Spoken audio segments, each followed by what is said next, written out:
Ассалаумағалейкум. Қадірменді көрермендер, тыңдармандар, бауырлар, апа, қарындастар, іні, бауырлар. Бүгінгі кешкі әңгімемізге қош қосылдыңыздар деп айтсақ болады. Енді мына жақта маған расында да күн сайын сұрақтар көбейіп жатыр. Алғашқы кездің өзінде 2000-3000 сұрақтар келген болса, қазір күнделікті 4000-5000-ға дейін сауалдар түсіп жатыр. Бірақ енді сіздер тағы да қайталап айтам, мен жалғыз, халық көп, барлық сұрақтарға жауап бере алмауымыз мүмкін. Бірақ негізгі деген сұрақтар көбінде қайталанып келеді. Әсіресе ерлі-зайыптылардың арасында бала тәрбиесіне байланысты, адамдардың жүрек мәселесі, көңіл мәселесі, қарым-қатынас мәселесі, жар таңдау мәселесі, сондай рухани мәселелер қайталанып келіп жатқандықтан соларды біріктіріп жауап беруге тырысып жатырмыз. Ассалаумағалейкум дейді, сұрағым бар еді дейді. Мен Шымкенттікімін, сөйлесіп жүрген қызым Талдықорғандікі дейді. Ата-анам ол жақтың тумасына қарсы, не істесем болады? Ата-анамды да қызды да ренжіткім келмейді дейді. Енді әрине мүмкіндік болса, адам өзіне жақын ортадан, білетін жерден алған жақсырақ әрине. Бірақ тағдыр ғой. Енді Талдықорған түгілі жаңағы Таиландтан барып үйленіп келіп жатқандар да бар ғой. Ал енді әке-шешеңіздің бір қауіпі әйтеуір жекжат жұрат болып араласатын, таныс біліс менталитеті жақын ортадан болса деген тілек қой енді. Бірақ әрине ол қыздың жақын жерден болуы үйленудің бір шарттарына жатпайды. Бірақ сонда да әке-шешенің көңілі разы болсын десек, әке-шеше ертең жүрегі тыныш болсын десек, ол кісілердің де пікірімен санасқан жақсы негізінде.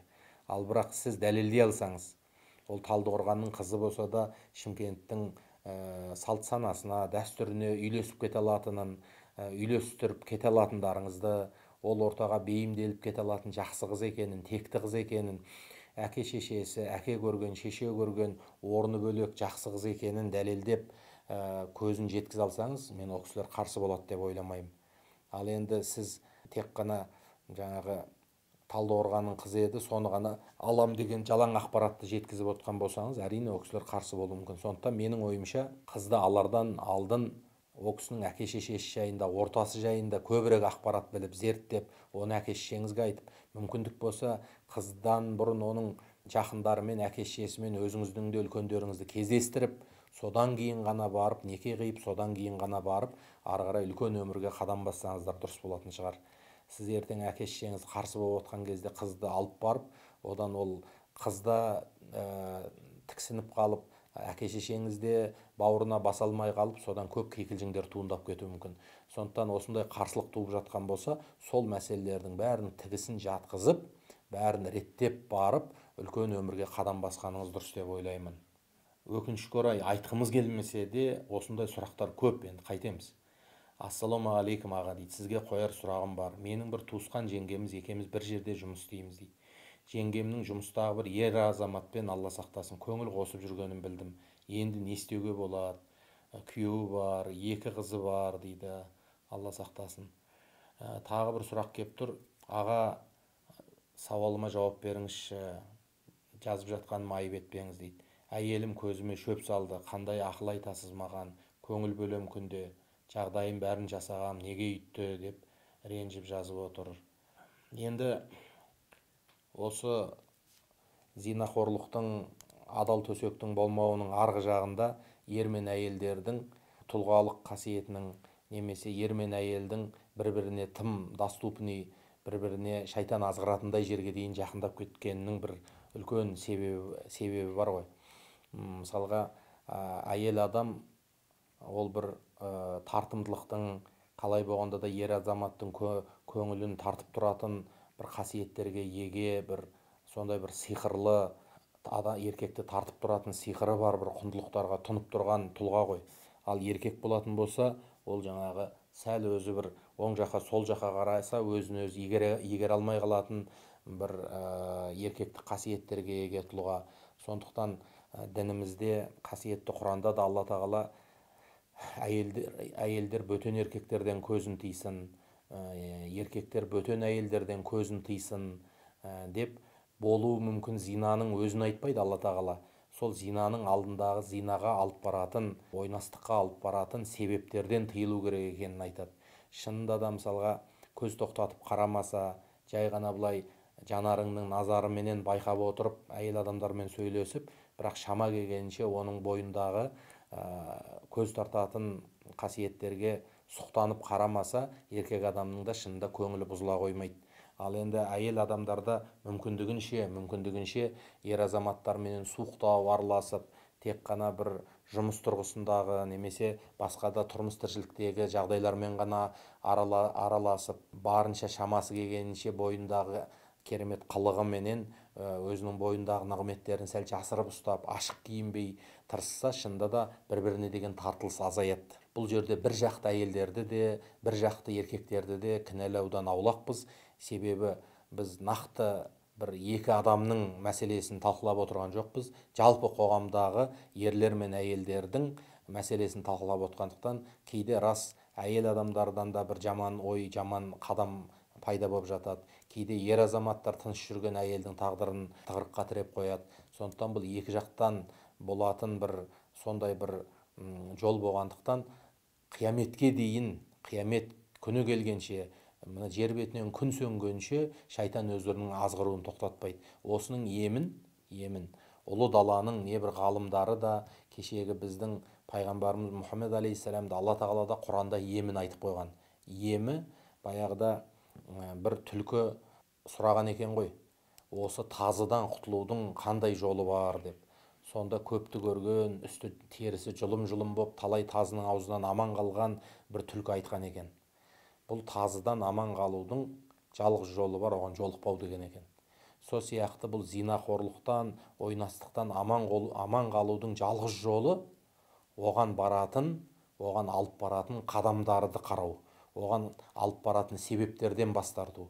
Сол нәрсеге ертең итермелейтін әртүрлі көзқарастар менен жаман ойлардан адам өзін өзі тыю. Әйтпесе кішкентай жас балаға ойы бұзылып жатқан педофилдердің, немесе біреудің үйіне басып кіріп қатын бала шағасын зорлап жатқан маньяктардың баршасы да бір күнде маньяк болып кеткен жоқ, бір күнде педофил болып кеткен жоқ қой. Олардың да бір жан дүниесінде әртүрлі жақтан келген ақпараттар, жан дүниесіндегі мутанство, құбыжықтанған құбылыстар ең соңында ол адамды әртүрлі маньяктыққа, педофилдікке алып барып жатыр. Сол сияқты тыныш жүрген, апырай мен осы әйелден ондайды күтпедім, мына еркек сөйтеді деп ойламадым деп кейде айтып жатуымыз мүмкін. Бірақ өкінішке орай, таста тамыр жоқ дейді, нәпсіде бауыр жоқ дейді қазақ. Нәпсі бауырлыққа да, жақындыққа да қарамайды. Нәпсіге мүмкіншілік берілсе, нәпсі өзінің қалауын орындағысы келеді қай уақытта да. Сондықтан мына вирустардың, әртүрлі ел ішіндегі індеттердің, жер сілкінісі сияқты немесе қаншама табиғи апаттардың көбінде орын алуына себеп болатын нәрсе осы адамдар арасындағы қарым-қатынастардың зұлымдық жағдайға бет бұруынан болады екен. Ал зұлымдық деген не? Ең әуелгі, ең ұлы зұлымдық ол әрине Аллаға серік қосу, Құдайдың құдіретіне шәк келтіріп, былайша айтқанда Құдай бар деп тұрып, оның құдіретін басқа жаратылыстарға таңу. Сол сияқты екінші нәрсені ол ата-ананы ренжіту. Үшінші нәрсені ол осы пайыздық, әртүрлі адамдарға қарыз бергенде үстеме пайыздар беріп, кісінің жанын қинау болатын болса, әрине біз оны енді әлемдік қазір экономикадан ол нәрсені алып тастай алмаймыз, бірақ бабаларымыздағы бар сөзді тағы да айтпай тұра алмаймыз. Одан бөлек ең үлкен адамзатқа апат әкелетін дүниелердің бірі ол осы ойнасқорлық, зинақорлық екен. Көбінде біз бір кино көріп отырып, бір жалаңаш әйелді сұқтанып қарай беруіміз мүмкін, немесе қандай да бір көрікті еркек болса соның қылығына тамсанып қарап қалуымыз мүмкін. Осы нәрселер болашақта жасауы мүмкін зинақорлықтың алғашқы дәні болуы мүмкін. Себебі сол сәтте ешкім атып тұрып бір зинақорлыққа салынып кетпеуі мүмкін. Ал бірақ сол түскен дән жайлап жинала беріп, бір өзінің сәтін күтуі мүмкін. Сөйтіп қандай да бір әйелмен жеке қалғанда, еркекпен жеке қалғанда, адам ойламаса да, ниеттенбесе де сол жамандық жүзеге асып кетуі мүмкін. Сөйтіп өмір бақи жаңағы күйеуіне айта алмай ішінде сырын бүккен әйел, немесе әйелін алдап ішінде сырын бүккен еркек көбеюі мүмкін. Осының себебінен Құдай сақтасын, Алладан апат келуі мүмкін, жер бетінде небір бүліктер орын алып, қараңғылықтар басуы мүмкін. Біз бұл нәрсені анықтап астын сызып айтып жатқан себебіміз мына әсіресе соңғы кездегі әлеуметтік желі, WhatsApp, мына Instagram, сол нәрселердің бір көптеген семьялардың ажырасуына себеп болды. Біз көптеген отбасылармен әңгімелесеміз, сол кезде WhatsAppта күйеуім ұсталып қалды, Instagramда әйелімді байқап қойдым біреумен жазысып жүргенін деген сияқты сообщениелердің себебімен тып-тыныш жүрген, ажырасамыз деген, үш ұйықтаса түсіне кірмеген отбасылардың өзі осы қажетсіз қарым-қатынастардың себебінен шаңырақтар ортасына түсіп жатыр. Енді осы нәрседен сақтану үшін ең бірінші айтатын нәрсеміз, біз Алладан алыстаған кезде күнәға жақындай бастаймыз. Ал күнәдан барынша тәубе қылып тазарған кезде Аллаға жақындай бастаймыз. Осы екі шекараның арасында өмір сүріп жатқан пендеміз ғой. Аллаға қанша жақындасақ, яғни Аллаға иманымызбен, жақсы салиқалы амалымызбен, бала-шағамыздың ақысын беру, әке-шешеміздің батасын алу, бір кәсіп бастасақ, сол кәсіптің майталманы болып, ықыласымызды, көңілімізді сол кәсібімізге бұрып, бір білім алсақ, сол білімнің инемен құдық қазғандай түбіне жету, сондай бір пайдалы нәрселермен айналысқанда Алла бізден разы болады. Пайдалы нәрселерге көбінде уақытымызды бөлген кезде біз әрі салиқалы амалымыз арқылы, әрі елге пайдалы ісіміз арқылы Құдайдың алдына дәрежеміз көтеріледі. Міне сол Құдайдың алдына дәрежесі көтерілген кезде Алла тағала ол құлын әртүрлі жамандықтан өзі қорғап сақтай бастайды. Әртүрлі жамандықтан қорғап сақтайды. Сол сияқты бізде бір ісіміз жақсы болса, бір адамдарға жақсылығымыз тисе, елдің батасын алып жүрген болсақ, Алла да бізді әртүрлі нәрсені сақтап қалады. Жолығайын деп жолықпай қаламыз, ұрынайын деп ұрынбай қаламыз, бір нәрсені бүлдірейін деп бүлдірмей қаламыз. Ол мына Құдайдың қорғауы. Кейде Алла өзі сақтасын, көшеде жезөкшелер тұрады, әртүрлі жерлерде сондай адамдардың қасынан өтіп қаласың. Не деген көрікті, не деген Құдай нығмет берген сондай қыздар тексіздігінің немесе әртүрлі ортаның әсерінен, әртүрлі күнәнің қасында жол көрсететін, жәрдемдесетін насихатшы адамдардың жоқтығынан, қолынан тартып нұрлы жолға қарай сүйреп кететін жақынының жоқтығынан, ана қараңғы жолда, ана түбі іріп шіруге алып баратын жолда тұрғанын көресің. Былай қарасаң, қандай көркем жаратылысы бар адамдар сондай бір іріп шіріген жолда жүріп қалады. Алла содан баршамыз сақтасын. Мынау енді бір адам шынында да бір ойнастық жасап қойған болса, немесе қандай да бір теріс жолдың арасына кіріп шыққан болса да, біз ол адамдарды ары итермеуіміз керек, негізі бері тартуымыз керек. Біз көбінде бір адамның күнәсін жасырудың орнына күнәсін ашып, қуанып, апырай ана бәленше осындай бір әулиедей болып жүреді, соның осындай кемшілігі бар екен ғой деп, сол адамның жаңағы шаруасын жұртқа жариялауға тырысамыз.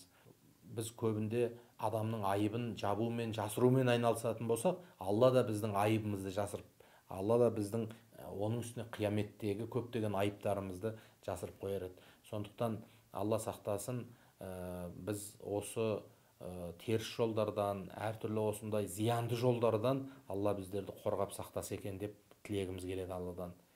Жаңағы жеңгесіне байланысты сұрақ қойған бауырыма айтарым, әрине сіз өзіңіз екенін білдірместен, бірақ бір бөлек телефоннан жазасыз ба, қандай да бір жағдайменен жеңгеңізге жүрген жолының дұрыс емес екенін, күйеуі біліп қойса үлкен скандал болатынын бір үшінші, төртінші адамдар арқылы жеткізуге тырысыңыз. Өйткені сіз жеткізсеңіз, сізбен жауласып кетуі мүмкін. Немесе ағаңызға айтып қойсаңыз, оның арты мүмкін өте жаман жағдайларға ұласып кетуі мүмкін.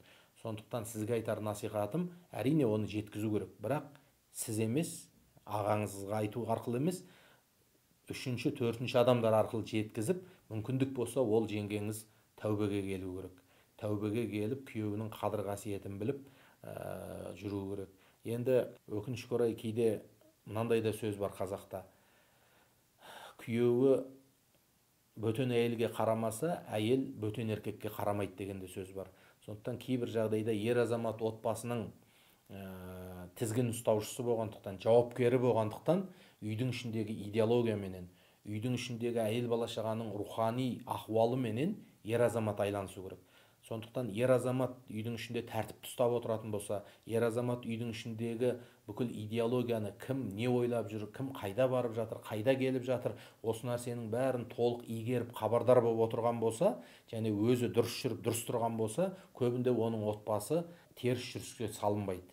Ал ер азаматтан тізгін кетіп қалған болса, ол өзі әлсіздігі отбасында паш етілген болса, сөйтіп ол әйелінің қайда жүргенін, не істеп жүргенін білмейтініне отбасы анық көз жеткен болса, өзі әлсіз, оң құлағынан кірген сөзі жүрегіне жетіп баратын, сол құлағынан айтқан сөзі шахуатына жетіп баратын әйел адам әлсіздік танытып қалуы мүмкін. Сондықтан ер азаматтардың да бұл тізгіннің қолдан кеткенінің және еркек ретінде қызғанышы мен намысының азайғанының көрінісі. Әйел адамның көбінде теріс жүріске салынып кетуінде еркектердің де әлсіздігінің үлесі өте үлкен болып есептелінеді. Ал енді ол деген сөз әйел адамдар еркегім әлсіз екен, мен білгенімді істей беремін деуге тағы да болмайды.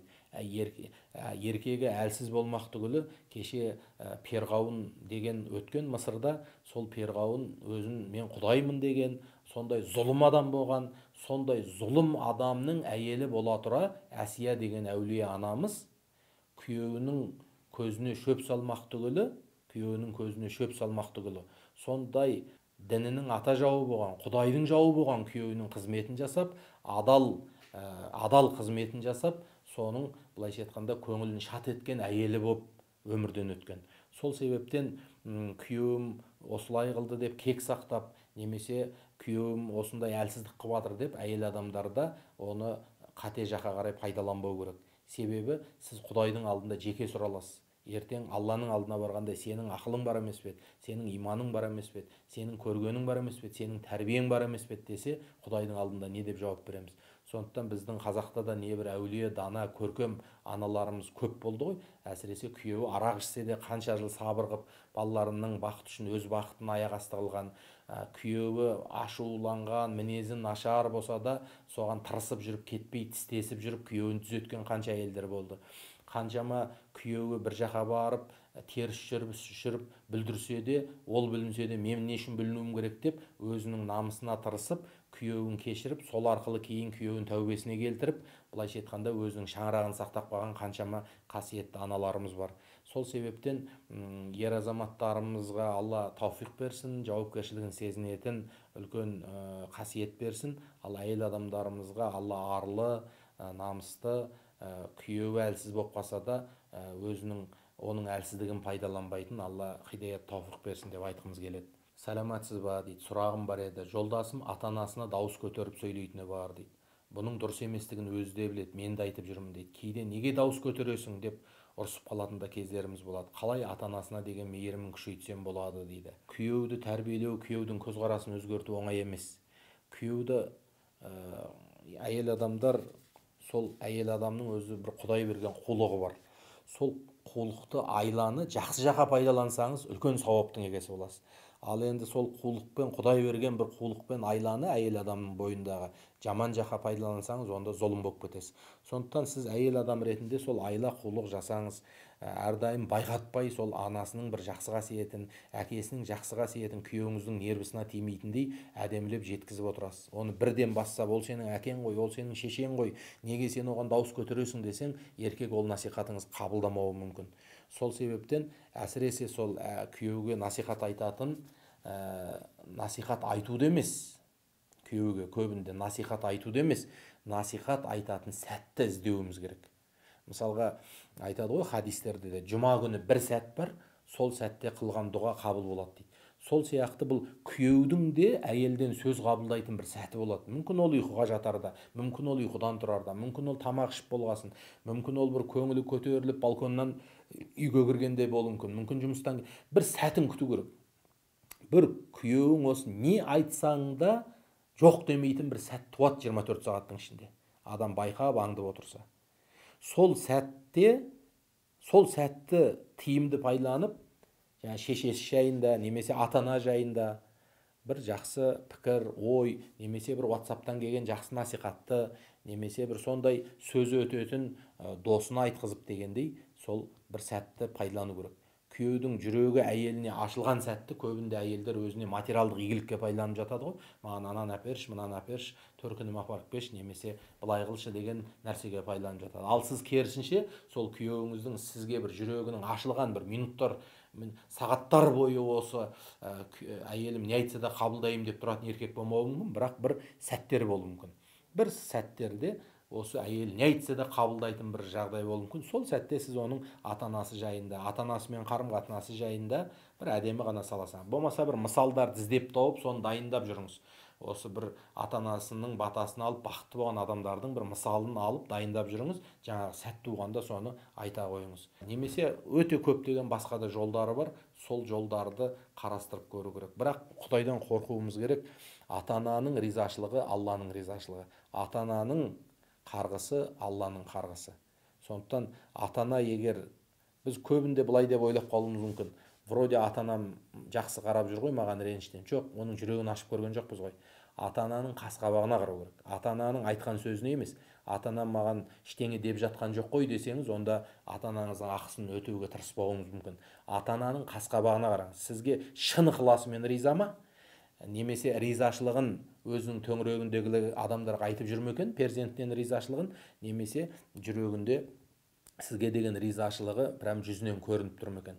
Міне осыған қарайсыз. Өйткені ғұлама ғалымдардың сөзі бар. Қайсы бір ата-ана дейді, қайсы бір ата-ана өзінің перзентіне өтінішін айта алмай күбіжіктесе дейді, сол перзенттер жәннатқа кіре алмайды деген сөз бар. Яғни ата-ана өзінің баласына қалаған тілегін айтып орындата алу керек.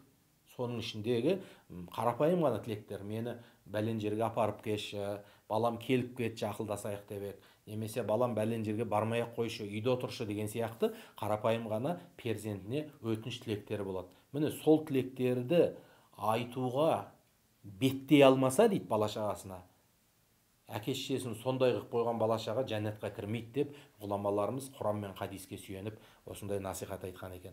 Сол себептен Алла ата-аналарымызды ренжітіп алудан емес, ризашылығын толық ала алмай қалудан біздерді сақтасын. Енді бір шектен шығып кеткен, тәрбиесіз, тексіз біреулер болмаса, тіктеп кеп әке-шешесін ренжіте қоймас. Ал бірақ әке-шешеңіздің толық ризашылығын ала алмай қалсаңыз да, жүрегінде рахат сезімін орната алмай қалсаңыз да, екі дүниеде проблема болуы мүмкін. Саламатсыз ба? Мен қазір азаматтық некеде тұрып жатырмын. Осы қаншалықты дұрыс дейді. Енді ойлаңызшы, азаматтық неке деген жауапкершілік алынбаған, төсектес болып, дастархандас болып өмір сүру деген сөз. Яғни ешкім жауапкершілік алмайды. Еркек не сіздің әке-шешеңіздің алдында, не қоғамның алдында, не заңның алдында сіз үшін ешбір жауапкершілік алмайды. Сіз төсегін саласыз, тамағын жасайсыз, бетіне күліп қарайсыз, қарсы аласыз, шығарып саласыз. Сондай бір, былайша айтқанда, жауапкершіліксіз өмір. Яғни бұдан көбінде кім ұтылады? Әйел адам ұтылады. Бала көтеріп қалуыңыз мүмкін, немесе бір сізден ақша алып, соны пайдаланып кетуі мүмкін, немесе ертең сізбен жүріп подружкаңызбен бірге болып кетуі мүмкін. Әртүрлі нәрсе мүмкін. Өйткені неге? Сіздің алдыңызда да, туысқандарыңыздың алдында да, жора жолдастарыңыздың, қоғамның алдында да еш жауапкершілік алмаған. Сондықтан азаматтық неке деген адамның өзін өзі бағалауының кемдігі деген сөз. Адам өзін өзі бағаласа, ол жауапкершілік жүктейді ана алдындағы қарсы тарапқа. Әкемнің алдынан өт, шешемнің алдынан өт, қоғамның алдында, мойында, заңның алдында некеге тұруымыз керек деп, адам өзінің құнын, қадірін, бағасын таразыға қояды. Ал енді сіз сондай құнды қызсыз, сізді біреу тәрбиелеп өсірді, өндірді, осы күнге дейін жұмыс істедіңіз, абырой жинадыңыз, денсаулығыңызды күттіңіз, тамақтандырдыңыз, витаминіңізді толықтаттыңыз. Былайша айтқанда, сіз осы жасқа қанша 20-25-ке келгенше көркем бейнедегі бір қыз болып жүрдіңіз да, оны ешбір жауапкершіліксіз бір адамның уақытша пайдалануына бере салдыңыз. Ол адам ары қарай заң жүзінде сізді ала ма, алмай ма? Немесе сізден туған бала мойындала ма, мойындалмай ма? Оның тегі не болады? Осы нәрсенің барлығы, былайша айтқанда, әртүрлі проблемаға шыға алмайтын тығырыққа алып кетуі мүмкін ертең бізді. Ойлаңызшы, сіз бір қымбат киіміңіз болатын болса, соны пайдалана беріңдер деп біз кейде біреуге бере қоймауымыз мүмкін. Немесе бір көлігіміз болса, бір танымайтын біреуге осыны айдап жүре берші, айналайын жаяу жүре екенсің, қиналып жүрсің деп бере қоймауымыз мүмкін. Тіптен танымайтын адамды бір жаққа кетіп бара жатсақ та үйімізді пайдалануға бермеуіміз мүмкін.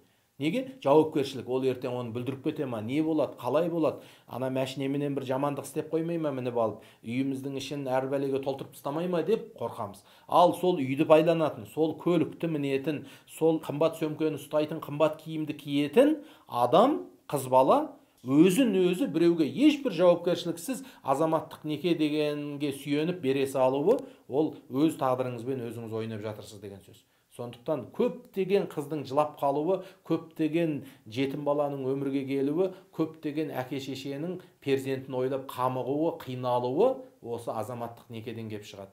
Мысалы, батыс елдерінде, Европада түсінікті. Оларда шығыс менталитетіндегідей бір тым туыстық жауапкершілік жоқ. Біздегідей байланып тұрған бір әке шешенің ақ батасы деген нәрсе жоқ.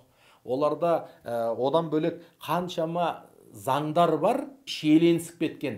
Яғни ерлі зайыпты болып өмір сүрсе, ер азаматқа өте үлкен ауыртпашылықтар түседі. Көптеген дүниесінен айырылады. Мемлекеттің алдында да, салық жинаушылардың алдында да өте көптеген проблемалар пайда болады. Кәдімгі ю-қиюына дейін зерттеп қабылданып тастаған заңдардың кейде жібіне шырмалып қалады адамдар. Сол себептен заңменен некелеспей өмір сүру кейбір отбасыларға оларда қолайлы болып көрінуі мүмкін. Ал біз енді европалық, батыста өмір сүріп жатқан адам емеспіз ғой. Бізде Құдайға шүкір өзіміздің мұсылман мәдениетіміз бар, өзіміздің салт санамыз бар, адамдардың жауапкершілігі бар. Неге біз одан бас тартуымыз керек? Керісінше қазір батыста, Жапон елі де қаншама технологиялық тұрғыдан дамыған елдер осы мұсылман елдердің мәдениеті мен адами қарым-қатынастардың құндылығына қызығып жатыр қазір. Ал ол нәрсе бізде тұр. Біз керісінше не технологияны игеріп жатқанымыз жоқ, не салт дәстүрімізді қарқып жатқанымыз жоқ, ортасында қаңғалақтап бекер жүрміз. Сол себептен осы азаматтық неке деген нәрседен барынша сақтану керек. Ол сіз өзіңіздің құныңызды өзіңіз кетіріп жатырсыз деген сөз болып шығады бір жағынан. Саламатсыз ба аға дейді. Менің 3 балам бар. Әкесі басқа қалада жұмыс жасайды дейді. Өмір бақи солай болып келе жатыр дейді. Балдар кішкентай кезде білінбейтін еді тентектігі. Қазір 12-де, 11-де, 6-7-де келді. Тентектікті қояр емес. Бәрі есейді. Балалар не істейді, енді не болады деп өзімді алдап жүрмін. Әбден жүйкемді шаршадым дейді. Жүйкем шаршады. Білімге де, спортқа да өзім сүйремін. Екеуінен де еш нәтиже жоқ. Тыңдамағасын алдарында отырып жылаймын дейді. Олар да соған үйреніп қалғандай. Әкесіне сенің тәрбиең керек. Қасымызға кел десем, онда жұмыс жоқ, ақшамаз деп сылтауы бітпейді. Меніңше ол жауапкершілікті мойнына алғысы келмейтін сияқты. Не істесем болады, балдарымның болашағына алаңдаймын дейді. Енді осы бір қиын нәрсе. Себебі біз бірінші кезекке қазіргі кезде күн көрісті, ақша табуды, сондай дүниені қойдық қой енді. Бірақ өкінішке орай біздің ең ұлы құндылығымыз ол енді отбасымыз еді. Бірақ ол жігітті де былай бір қарағанда кінәлай алмауымыз мүмкін, енді асырау үшін жүр ғой деп. Бірақ енді сен асыраған балаларың асырап жатсың, тамағын тауып беріп жатсың, киімін тауып беріп жатсың, бірақ олардың руханияты ше. Оларға әкенің жылуы, сенің әйелің тоз-тоз шығып, ертең жасына жетпей қартайып өмірден өтіп жатсашы. Немесе сен сонша тамақ тауып беріп, сонша киіндірген балаларың тәрбиесіз өсіп, ертең саған бір көз қуаныш бола алмай қалсашы. Сондықтан мүмкіндігінше сен отбасыңды қасыңа көшіріп аласың ба, жоқ әлде отбасыңның қасына келіп қандай да бір жұмысыңның жағдайын өзгертесің ба? Негізі ер азамат отбасына барынша жақын болуға тырысу керек. Әрине, тарихта кеше жаугершілік замандар болды.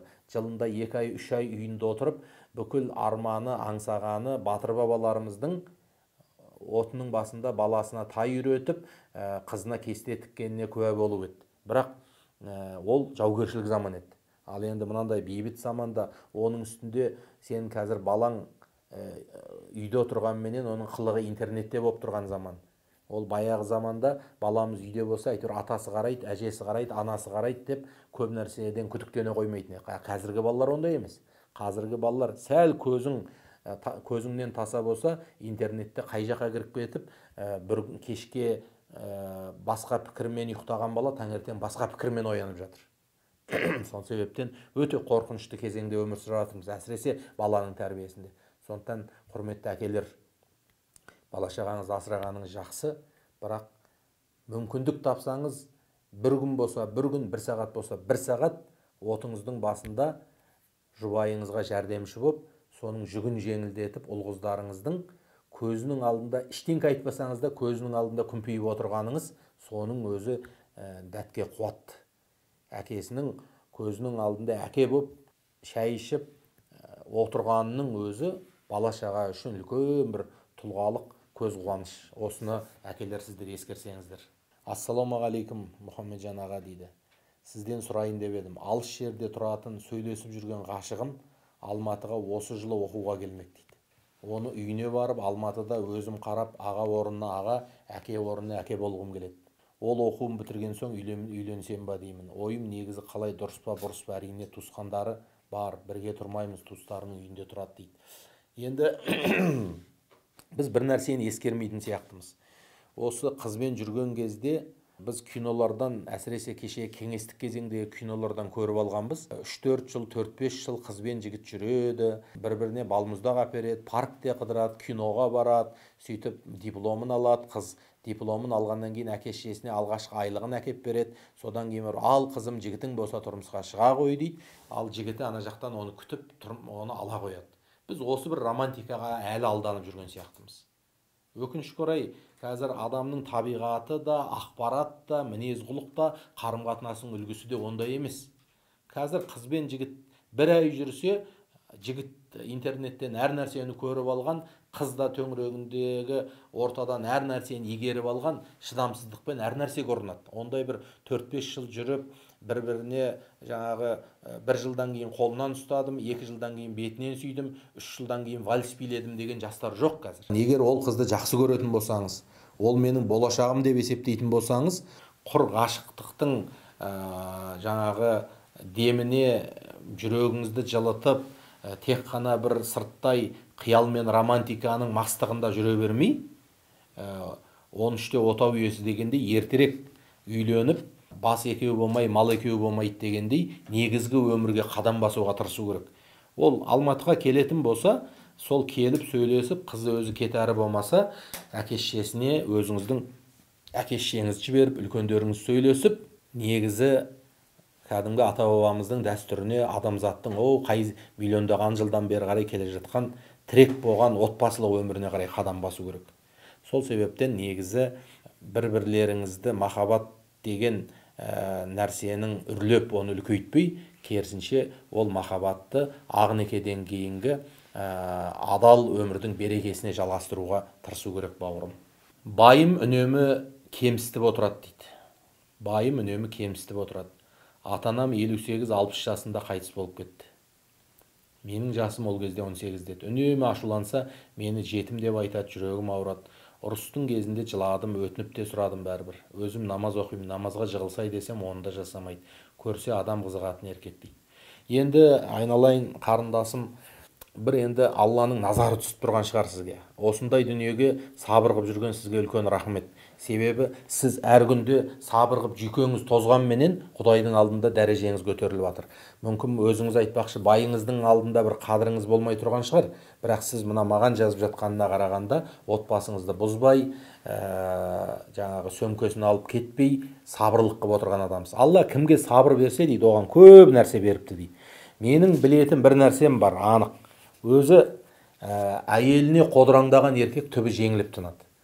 Себебі қатынды бастан деген сөз, қатынды бастан ұрып соғу, қорлау, қорқыту емес. Қатынды бастан деген басынан тәтті-ауыздың дәмін кетірмей, бір-біріңмен сыйласып, біріңе біріңнің қадіріңді сезіндіру деген сөз. Өзі әйел адамды алған күннен еркек ретінде өзіңді мойындатып үйренсең, сосын әртүрлі күнәмен қолға түсіп қалмай, абыройсыздыққа душар болмасаң, түбі ол әйелден жақсылық көресің. Ал енді әйелді қорлап, жетім, жесір, оңбаған деп, қайын жұртыңды боқтап, өзіңнің жаңағы әйеліңнің ата-енесін боқтап, немесе қол жүгіртіп ұрып соқтың ба, өзі 40-тан аспай-ақ қадірің кете бастайды. Сондықтан қандай да бір артық сөз айтқан еркек, ол міндетті түрде әйелінен жеңіледі, өзі оның баратын жолы біреу-ақ. Түптің түбінде қандай біліп тұрып ойнастыққа, біліп тұрып боқтап, біліп тұрып күйеуін қорлаған, әйелін қорлаған еркектің ол арты жақсы болғанын тарих көрген жоқ. Арты жақсы болмайды оның. Сәлеметсіз бе аға дейді. 21 жасар жігітті қайта тәрбиелеу мүмкін бе дейді. Мінезді өзгертуге бола ма дейді. Енді әрине 21-дегі жігіт біраз қалыптасып қалды, біраз оның тұғыры бекіп қалды, бірақ егер біз Құранға сенсек, кешегі Абай атамыз секілді дана бабаларымызға сенсек, адамның мінезі бәрі өзгереді. Қалай болғанда да өзгереді. Өзгереді, бірақ негізі жаман болса, негізі түбі жаман болса, бәрібір анау айтқандай үлкен нәтиже шықпауы мүмкін, бірақ бәрібір өзгереді. Абай атамыз айтады ғой, закон қуаты қолымда болса дейді, адам мінезі өзгермейді деген кісінің тілін кесер едім дейді. Яғни адамның мінезі өзгереді, және не үшін радикально айтып тұр? Өзгертуіміз керек деген сөзді айтып тұр ғой. Өзгертуіміз керек дегенді айтып тұр. Ал енді қасиетті Құранда да Алла Тағала Мұхаммед пайғамбар алейхиссаламға айтады: ей Мұхаммед, біз сені дейді, адамдардың мінез құлқын көркемдестіру үшін жібердік дейді. Пайғамбар Мұхаммед алейхиссаламның өз миссиясы көп қой. Ең ұлы миссиясы Аллаға ғана құлшылық етіңдер, Алладан басқа құлшылық қылған нәрселерін тастаңдар десе, екінші бір үлкен миссиясы не? Адамдардың мінез құлқын дұрыстау үшін келген екен. Адамдарға жақсы мінез құлықты қалай өзгертуге болатынын үйрету үшін келген екен. Көбінде мінез құлық адамның ақыл естумен емес, жақсы ғибратты тұлғаны көрумен болады екен өзгерістер. Сондықтан 21 жастағы жігітті әрине тәрбиелеуге болады. Өйткені қанша 20-дан асқан жігіттер, 20-ға дейін қалай ақымақ болғам, 20-дан кейін енді түсіндім ғой деп жатады. Мүмкін оның мінезінде кейбір қателіктер жастығынан, балалығынан, мүмкін әке шешенің ортасында бір лайықты тәрбиені дер кезінде көрмегендіктен болуы мүмкін. Ассалаумағалейкум аға дейді. Мен Қарақалпақстанда тұрамын дейді. Есімім Рахым дейді. Видеоларыңызды ютубтан қалдырмай көріп тыңдап жүрмін дейді. Жақсы жоба аға дейді. Өте өзіме керекті сөздерді алып тыңдап насихаттарыңызды естіп жүрмін дейді. Аға дейді, мейірімді болған сайын тағдырың қиындай түседі деген сұраққа қандай жауап айтасыз дейді. Менің өмірім солай болып бара жатқан сияқты дейді. Біреуге жақсылық жасасам, ол адам жаман жағын көрсете береді дейді. Бұл уақытша, қарындасым. Бұл уақытша. Себебі жақсылық жасаушы адамның бәрібір түбінде ол жақсылық көреді. Жамандық жасаушы адам өмірінің соңына дейін түбінде оның арты жақсылықпен аяқталмайды. Сондықтан сіздің басыңызда жақсылық жасасаңыз да, мейірімді болсаңыз да, адамдардан қиянат көріп жатқаныңыз, сіз қазір бір сынақ мерзімінде жүрсіз. Сіз қазір бір сынақ мерзімінің орта тұсында кетіп бара жатқан болуыңыз мүмкін. Өйткені Алла көріп тұр. Әрбір құлды жеке тағдырмен жаратқан Алла, ол өзінің мейірімді құлдарын еш уақытта да тастап қоймайды. Бірақ осы сынақтан сынып кетпей, ақырына дейін шыдаңыз. Және жақсы қасиетіңізден арылмаңыз. Адамды жақсы деп айту жақсылық жасаумен болмайды. Мысалға, адам баласын біз, қазақ айтады ғой, сармайдай еріген қайран жақсы деп жатады. Немесе әкең жақсы кісі еді, жамбас жеген деп бір жақсы адамдарды жақсы деген бір ауыз сөзбен айтып жатады. Осы жақсы деген бір ауыз сөзді алу үшін жақсылық жасауымыз жеткіліксіз. Мейірім көрсетуіміз де жеткіліксіз. Шын жақсы болу үшін көбінде жақсылық жасап, мейірім көрсетіп, кешірім танытқаннан кейін адамдардан керісінше ответ бола бастайды. Керісінше адамдар сенің жақсылығыңды пайдалана бастайды, сенің мейірімділігіңді өзінің иттігіне пайдаланып кетеді. Керісінше сен жақсылық қаласаң, ол жаман ойлайды. Міне, осы елден негатив, жаман қарым-қатынас орнағаннан кейін де біз жақсы қасиетімізді сақтап қала алсақ, жақсы сипатымызбенен тұрып берсек, Құдайдың алдында да құрметіміз көтеріліп, адамдар да түбінде, негізі ол жақсы адам деп бізді мойындай бастайды. Қарапайым мысал айтайын. Сіз көлігіңіз болып, Құдай сақтасын, көлігіңізбен келе жатып, бір адам сізді түртіп алды. Сәл артыңызға кіріп кетті дейік. Сіз түсіп қарасаңыз, сәл бамперіңіз шытынап қапты. Немесе краскасы сәл түсіңкіреп қапты. Немесе өкінішке орай, сіз біреуге кіріп кеттіңіз, қарсы тараптағы адамның вамперін сәл жарып алдыңыз, немесе майыстырып қойдыңыз, немесе краскасы түсіп қалды. Былайша айтқанда бір 100 мың теңгенің шығыны тұр ана жерде. Сол кезде жаңағы зардап шегуші тараптың көлік жүргізушісі ма, егесі келіп сізге: жарайды, енді асығып тұр екенсіз, қазақтың бір баласысыз ғой, бір әдейі істеген жоқсыз ғой. Бір реті келер, өзімде көлігім жөндетемін деп жүрем, жарайды жүре беріңіз, жолыңыз болсын десе. Мұндай оқиғалар болып жатыр ғой, өмірде болып жатыр. Сіз қалай риза боласыз? Сіз мүмкін тіптен бірнеше күнге дейін сол адамды айтып жүруіңіз мүмкін. Ай, кейде анау мынау дейміз, бірақ жақсы адамдар бар ғой. Әлі де болса өмірде жақсы адамдар бар ғой шіркін, жаңа мен енді не істеймін деп тұрғандай жүре беріңіз деді де. Қараңызшы, біз бір адамды жақсы деп мойындау үшін ол адам зұлымдыққа сабырлық қылу керек. Ол адам шығынына сабырлық қылу керек та. Сол кезде ғана адамдар оны шын жақсы деп мойындайды. Біз кейде бір жақсылық жасаймыз да, сол жақсылықтан кейін ел бізді жақсы деп айта қоймады деп ренжиміз. Бірақ өкінішке орай, сенің шын жақсы болуың, хас жақсы болуың жақсылық жасаумен емес, жақсылықтан кейінгі келген кедергілер мен сынақтарға шыдап, жақсылығыңды ары қарай жақсы сипатыңды жалғастыра алған кезде келеді екен. Сол себептен ағайын туыстар, бауырлар, біз кейде адамдарға жақсылық қыламыз, бірақ адамдардан қайтпай жатыр деген сөз, ол біз сынаққа сабыр қыламай жатырмыз деген сөз. Біз әлі Құдай бізді тәрбиелеп жатыр, ертең бір тұлғалы, кесек тұлғаға айландырайын деп жатыр, бірақ біз піскіміз келмей, сол Алланың сынағына шыдай алмай жатырмыз деген сөз. Алла бізді пісіргісі келіп жатыр. Келесі бір деңгейде үлкен ауыртпашылықты, жүкті көтеріп жүретін елдің елеулі тұлғасын айландырайын деп жатса, біз шыңдалғымыз келмейді. Ой, осы адамдарға жақсылық қылсаң түсінбейді деп, баяғы өзіміздің қарапайым деңгейімізде қала бергіміз келеді.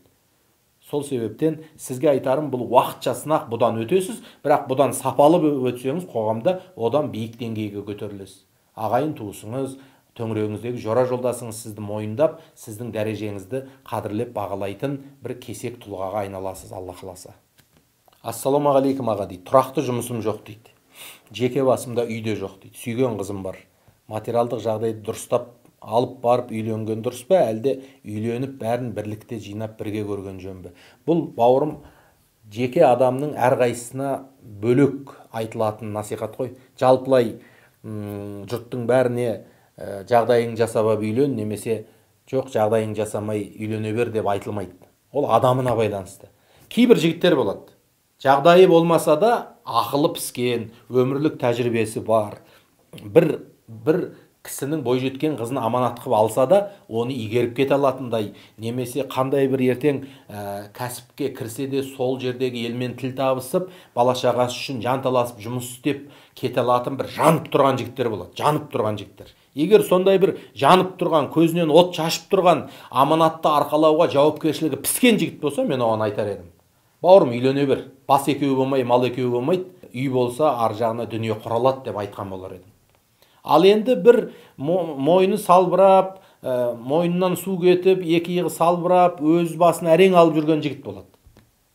Ол жігіт, мысалға, осы бір қызбен ұнатып тұрем, үйленіп жіберсем бе екен деп тұрса, мен сен сәл қоя тұр деп айтар едім. Сен кішкене жұмыс істе, елмен аралас, ертең біреудің қызын алып, оны егер алмай, асырай алмадым, мен сен бара қойшы, мен мына жаққа кете қояйын деген қаншама тағдырлардың куәсі болып жатырмыз. Сондықтан бұл жігіттің тұлғалық қасиетіне байланысты. Егер жігіт негізінен жарып, өзі 18-ге 20-ға келсе де, болар құлын желіде бұлқынат деген сияқты, өзінің жасына жетпей көзінен отын шашып, елмен тіл табысып пісіп тұрған болса, енді рызқы несібе кейін келе берер, сен тұлғасың, сен жауапкершілікті сезінесің, аманатты арқалай аласың деп айтамыз. Ал енді бір жігіт әлі піспеген болса, шикі болса, шала болса, ол жігіт тіптен дүние мүлкі болса да бала шағасына еге бола алмауы мүмкін, өйткені өзі шикі ғой. Ал шикі адамды дүние пісірмейді. Өмірдегі оқиғалар менен әртүрлі ғибрат алатын жағдайлар пісіреді. Сондықтан сізге айтарым, сіз қандай жігітсіз? Мен сізді көргем жоқ, білмеймін. Сондықтан осы менің айтқанымнан бір қорытынды шығаруға тырысыңыз. Ассалаумағалейкум. Сізге қояр бір сауалым бар еді дейді. 8 жыл отандасқан әйеліммен ажырасу жолындамын дейді. Үйде бауырларым қарсы болып жүр, соған не істесем болады? Екеуміз де намаздамыз. Барайын десем, бауырларымнан асып кете алмай жүрмін. Сол себепті не істесем болады дейді. Мен енді түсінбедім. Бауырларыңыз әйеліңізге қарсы ма, ажырасқаныңызға қарсы ма? Бірақ бір ақиқат нәрсе бар. Ажырасу рұқсат етілген, бір тығырыққа тірелген адамдар үшін шығып кетуге ашық тұрған есік. Бірақ мүмкіндік болғанынша бар нәрсені сақтап қалуға тырысу керек. Ол қиын болуы мүмкін, бірақ бар нәрсені сақтап қалуға тырысу керек. Қазір біз ажырасам деген адамға да ренжіп ештеңке айта алмаймыз, немесе сабыр қылған адамды да қатты мақтай алмаймыз, себебі ол қандай ахуалда жүргенін бір Құдай біледі. Кейбір ажыраспай жүрген адамдар болуы мүмкін, ахуалдар ажырасқаннан жаман болуы мүмкін. Бірге өмір сүріп жатыр, бірақ бір-бірін жек көреді. Бірге өмір сүріп жатыр, бірақ бір-біріне көмектеспейді, бір-біріменен әйтеуір ит жерілдасып жүрген адамдар бар. Ал кейбір адамдар тұра алмайтынын біліп ажырасып, мына өзінің теңін тауып, мына өзінің теңін тауып кетіп жатқандар бар. Бұл деген сөз бір ажырасқан деген жақсы дүние деген сөз емес, ағайындар.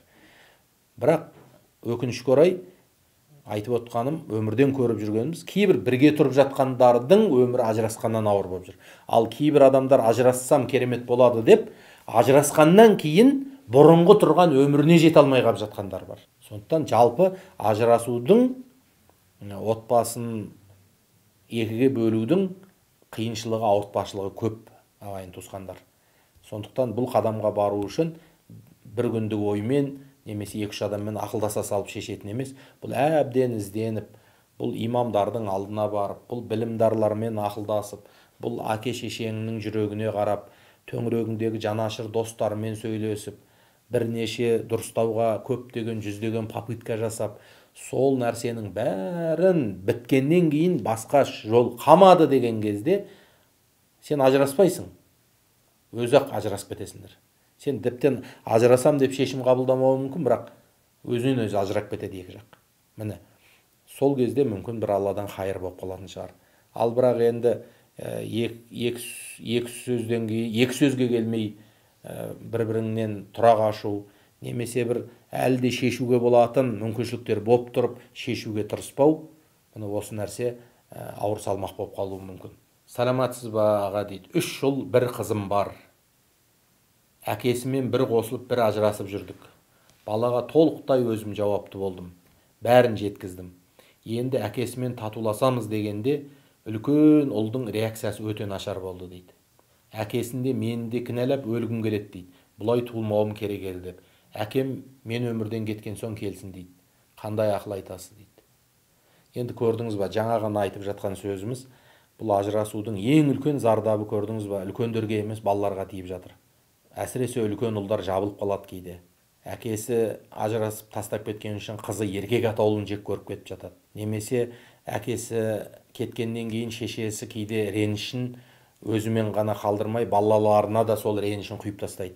Сөйтіп олар әкені еркек атаулын жек көріп, кейінде олардың тағдырына да әсер етіп жатады. Сабыр қылып жолын іздеңіз, және сіздің ұлыңызды бір рухани тұлғаларға, бір жақсы ортаға, Құранмен бірге болуға қарай бір насихаттап көріңіз. Өйткені Құран нұр. Құран адамның рухын емдейді. Құран адамның жан дүниесін тазартады. Сондықтан балаңыз Құран оқыса, менің ойымша жүрегі жұмсарады деп ойлаймын. Жүрегі жұмсарған бала өкпе реніші әкесіне де сізге де кетеді. Және Құдайын таныған бала бәрібір ол әкенің орны, ананың орны деген құндылықтарды басқаша қарай бастайды деп ойлаймын.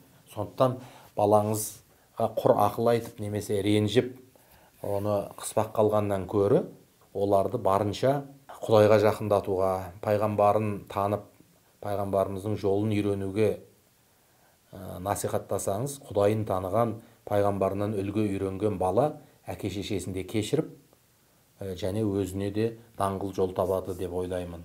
Сәлематсыз ба? Менің жақын құрбым бар, жолдасыммен айырылып кеткен, арада 2 бала бар. Ұлы әкесімен, қызы өзімен кеткен дейді. Ұлды 2 жасынан кейін көрмеген, құрбым бар. Сен анасысың деп барғыза алмаймын. Қалай ықпал етсем болады? Менікі дұрыс емес пе кіріскенім дейді. Енді әрине сіздің ойыңыз жақсы, анасын баласымен бірге татуластырғыңыз келіп жатқаны жақсы.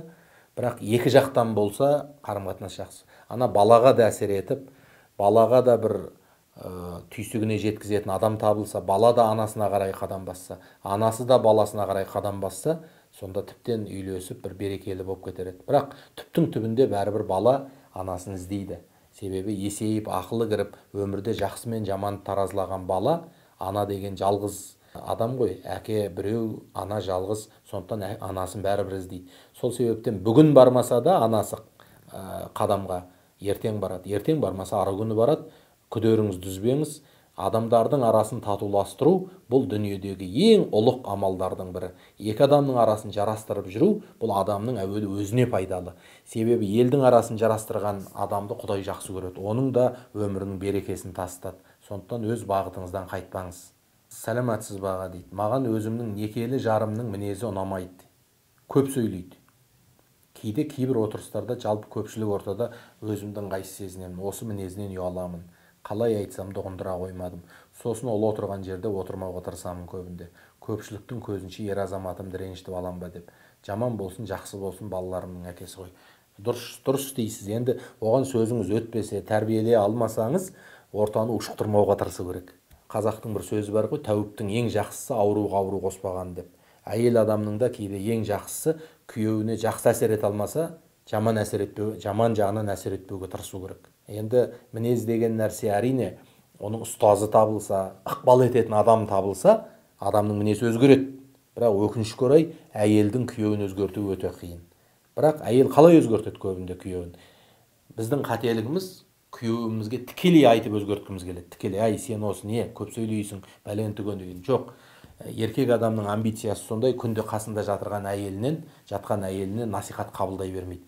Сондықтан ақылды әйелдер көбінде күйеуге насихатын әке шешесі арқылы, достары арқылы, бауыры арқылы, ұстазы арқылы жеткізуге тырысу керек. Күйеуінің бойында қандай да бір ұнамсыз қасиет болса, соны басқа бір адамдар арқылы жеткізсе, оның әсері жақсырақ болады. Ал әйел адам күйеуіне насихат айту үшін көбінде күйеуінің өзіне махаббаты ашылған, өзіне бір ғашықтық көзбен қараған, сондай бір буыны босаған сәтте бір жақсы насихатын айтса, сол әсер етеді. Өйткені еркек адамның да бір босайтын кезі болады, әйелінен қандай сөз жарайды, бопты, енді айтшы дейтін сәті болады. Міне сол сәттерде оның өзінде де кінәлап емес, оның өзінде де айыптап емес, мақтап, көтермелеп отырып, енді сенің жақсы қасиетің көп, ақ көңілсің, ақ жүрексің, бір арам ойламайсың, осы әрдайым елге жақсылық ойлайсың, бірақ ана елдер кейде бүйтіп ойлап қалама деп қорқам, осы мына жағын байқашы, мына бір сөздерді айтпай ақ қойсаң қайтеді дегендей сылап сипап отырып айтпасаң, ер азамат деген бір көкпардың аты сияқты ғой, ол ыршып тұр, тыпыршып тұр, әсіресе әйелінің тартқанын қаламайды. Өйткені қанша дегенмен қатыныма қадірім жоқ, етімді көреді, халқыма қадірім жоқ, бетімді көреді дегендей, күнде қасында жатқан әйелінің көсемсіп, оған ақыл айтқанын еркек адам қабылдай бермеуі мүмкін. Ассалаумағалейкум дейді. Алла ісіңізге береке берсін дейді. Келінім анамды, інімді сыйламайды. Анама дауыс көтеріп сөйлейді. Інім ашуланып ұрсып қалады. Күнде ұрыс керіс. Анам оларға ештеме демей іштен тынады. Балам үшін деп, ол дұрыс па дейді. Енді өзі келіннің бір жерге келіп сіңіп кетуінің өзі оңай емес. Егер ол келін мінезді болса, оның кейбір тәрбиесінде олқылық болса, әрине ондай нәрселер болады. Бірақ егер тәрбиелеуге келетін болса, жас келін ғой. Талай осы мінезді деген, тілді деген келіндер керемет кейін берекелі бәйбіше болып кеткеніне куә болып жүрміз ғой. Сондықтан Ахиллестің өкшесі деген сияқты әлгі садақтың оғы өтетін. Әрбір келіннің өзінің бір тәрбие қабылдайтын, өсиет өтетін бір әлсіз жері болады. Ол мүмкін анасы ма, ол жеңгесі ма, ол құрбысы ма, ол күйеуі ма. Сол есікпен келесіз. Оны қазір сіз тікелей, ай келін, сен неге анамды сыйламайсың, сен неге інімді сыйламайсың десеңіз, ол келін талағы тарс айырылуы мүмкін. Ешкім тікелей кеп айтқанды, бетке айтқанды көтере бермейді. Сондықтан сол келінге сөз қай жақтан өтеді, келінге насихат қай жақтан кеп құйылса, оның көңіл терезесі ашық тұрады. Осы жағын ойлап тәрбиелеуге тырысу керек. Өйткені ол келіннен құтылсаңыз, оның орнына келген келіннің басқа не білдіретінін қайдан білесіз? Әйтеуір күйеуін ардақтап жатса, сол үйдің ішінде келін боп балаларын өсіріп жүрген болса, сабырлық қылып, сол келінге әсер ететін жолдарды тауып, адамдарын тауып, соған орай әрекет еткен дұрыс деп ойлаймын. Енді ағайын туысқандар, бүгін мінекей сұрақ өте көп, енді бәрін қамти алмадық, дегенмен де алдымыздағы кейбір сұрақтарға әңгіме қозғап сыр бөлісуге тырыстық деп ойлаймын. Сіздерге Алла разы болсын. Көңіл қойып тыңдағандарыңызға, қосылғандарыңызға, бір-бірімізге жақсылық тілесек, осы жақсылықтың артында көп нәтиже бар. Өйткені бір адамға сен жақсылық болса екен деп тілек тілесең дейді, сенің артыңда Алла періште жіберіп, періште тұрып, бұл тілегенің өзіңе де болсын деп тілеп тұрады екен. Сондықтан біз бір-бірімізге жақсылық тілейтін болсақ, бір-бірімізге ізгілік тілейтін болсақ, экранда отырып, сол жақсылықты Алла өзімізге де тілетіп қоятын періштелер жіберіп отырады екен. Оларыңыздың отбасыларыңызға, денсаулықтарыңызға, бала-шағаларыңызға, кәсіптеріңізге, бүкіл өмірлеріңізге Алладан жақсылық, береке, көп ізгі нәтиже тілейміз. Алланың рахымы жаусын сіздерге. Мына бір сынақ кезеңнен бәріміз сабырмен өтуді нәсіп етсін. Ел аман, жұрт тыныш болсын.